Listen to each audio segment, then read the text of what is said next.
State of Mankind. How much do you know? Excerpts from How the Spectre of Communism is Ruling Our World. 109. In 1988, the Intergovernmental Panel on Climate Change, IPCC, was established. One of its important missions was to evaluate the existing scientific research about every 5 years and release an authoritative statement on climate change. It was supposed to establish a scientific consensus on climate issues and provide the scientific basis for policymaking. The IPCC's report often encloses a list of thousands of first authors, co-authors, and reviewers. Hence the conclusions in the IPCC reports are often described as the consensus of thousands of the world's top scientists. In 1992, the United Nations Framework Convention on Climate Change, UNFCCC, stated that its goal was to achieve stabilization of greenhouse gas concentrations in the atmosphere at a level that would prevent dangerous anthropogenic interference with the climate system. One must note that it was already assumed that climate change was caused by humans and was dangerous. Later on, the IPCC was tasked with identifying human influences on climate, dangerous environmental and socio-economic impacts of climate change. When the UNFCCC assumes that people are the culprits of dangerous climate change, it has restricted the direction of what the IPCC should identify. Also, if climate change wasn't dangerous or wasn't caused solely by industry, then policymaking wouldn't be needed, and there would be no reason for the IPCC to exist.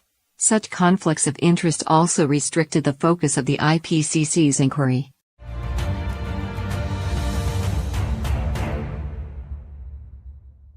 IPCC reports removed statements of uncertainty. Right before the IPCC released its second assessment report in 1995, Dr. Frederick Seitz, a world-renowned physicist, former president of the National Academy of Sciences, and president of New York's Rockefeller University, obtained a copy of the report.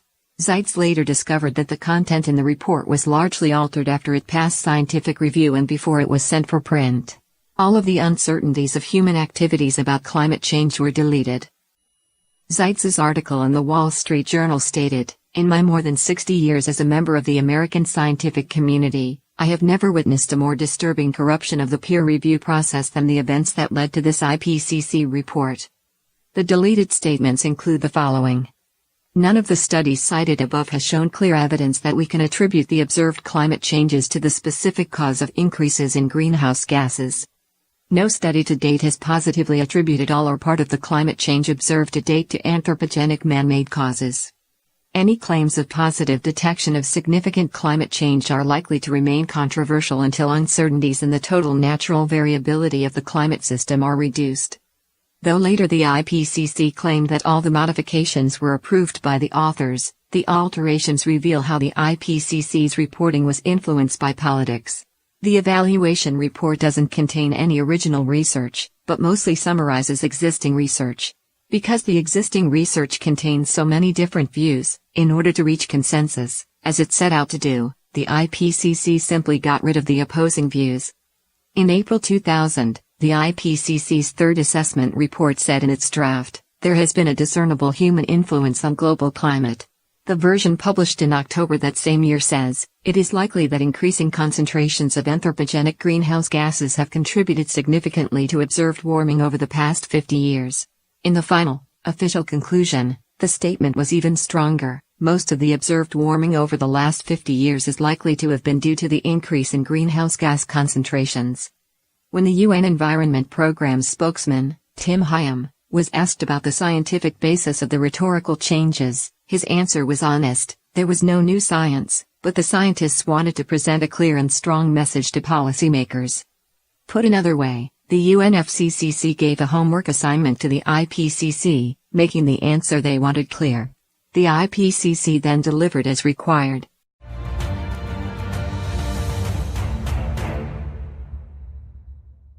IPCC report overstated disaster consensus.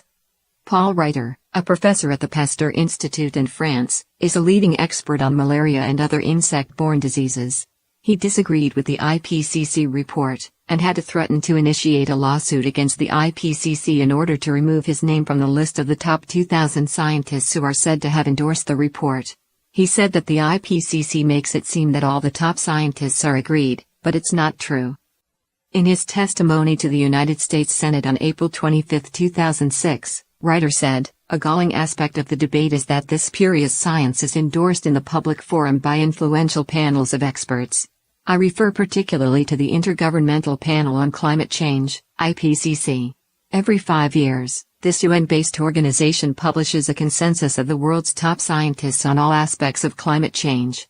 Quite apart from the dubious process by which these scientists are selected, such consensus is the stuff of politics, not of science."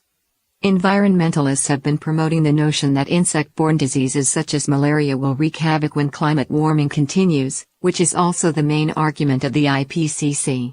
As Bloomberg stated on November 27, 2007, global warming will put millions more people at risk of malaria and dengue fever, according to a United Nations report that calls for an urgent review of the health dangers posed by climate change. But Reiter does not acknowledge this simple correlation between climate warming and the spread of infectious diseases. He pointed out that malaria is not confined to tropical areas. A massive outbreak of malaria occurred in the former Soviet Union in the 1920s, and another one in the city of Arkhangelsk, near the Arctic Circle, where there were 30,000 malaria cases causing 10,000 deaths. According to a 2011 report in Nature, scientists found that, contrary to the previous assumption, malaria transmission from mosquitoes slows with rising temperatures. This confirms Reiter's opinion. Another scientist's withdrawal from the IPCC also shows that it has used alleged disaster consensus as part of its operational culture.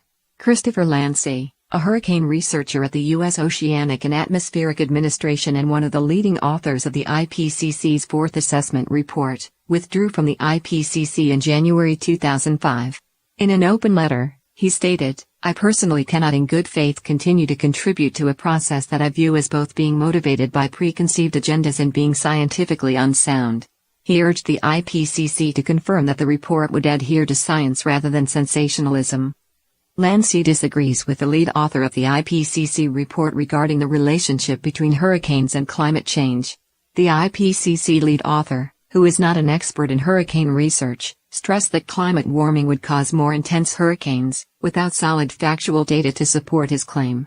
Landsea pointed out that past studies have shown that historical records could not verify such a correlation. Theoretically, even if there is a correlation, it is insignificant and negligible.